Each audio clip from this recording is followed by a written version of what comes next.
I'm Pam Yoakum. I'm a state senator from Dubuque, and I serve on the state government committee, and that is the committee that deals with all of the election laws as well as many other topics. But of course the election law to me is incredibly important because it is the fundamentals of our democracy.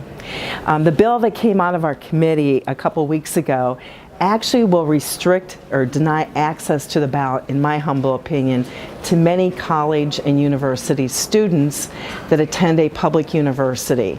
The bill says there will be no satellite voting in state-owned buildings. So that means no more satellite voting at the University of Iowa, University of Northern Iowa, or Iowa State University, as well as the Veterans Home and Marshalltown. So to me, that's really denying access to the ballot to thousands of people in this state. They're making it much more difficult to get access to the ballot. The other piece of that legislation also would say that if you run in a primary and lose, you cannot run again for anything else that election cycle in a general election. So in other words, if you decided you wanted to run for that seat as a Libertarian or Green Party candidate, you could not do it. It would restrict you from doing that as well. So there's a lot of measures in that bill that really are denying access to the ballot and access to running for public office. Runs counter to everything I believe in, that I believe our founders established this nation on. So I'm hoping that people will get engaged.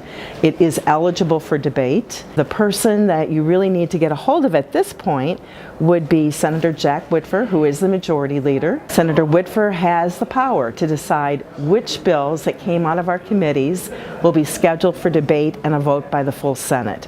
So that power lies with Senator Whitver right now on whether or not that election bill will even come before the full Senate.